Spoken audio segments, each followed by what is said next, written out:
D'où ça vient et comment ça se passe? Comment c'est arrivé sur la table de Mediapart? Alors c'est très simple, il y a un lanceur d'alerte donc, qui se fait appeler John. Vous savez, John, c'est John Doe, c'est comme ça qu'on appelle les cadavres non identifiés dans la police américaine, donc il se fait appeler John, qui a eu accès à ces millions et des millions de documents et qui a choisi de les donner à un journaliste d'un magazine allemand qui s'appelle Der Spiegel, le magazine.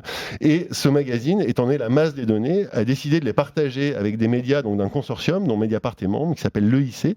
Et donc, le Spiegel nous a appelé pour la première fois début 2016, pour la première saison des Football Leaks.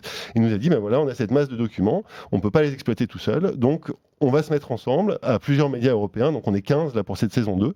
En gros, c'est un par pays, quoi. Oui, c'est un par pays.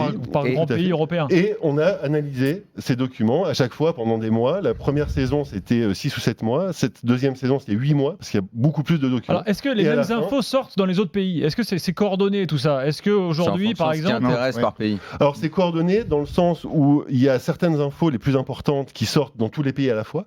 Et après, il y a des infos plus locales. Genre le N'Golo Kanté, nous, qui est d'aujourd'hui. Par exemple, le N'Golo Kanté, il est sorti en Allemagne, en Belgique et en France.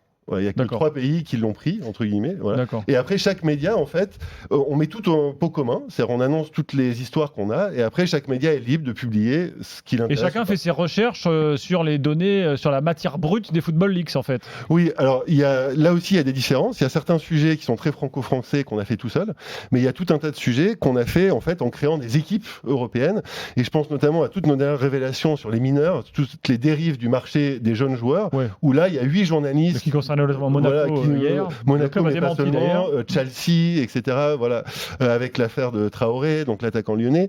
Et là, cette enquête sur les mineurs, il y a eu 8 ou 9 journalistes, dont un journaliste de Mediapart, dans toute l'Europe, qui ont enquêté là-dessus.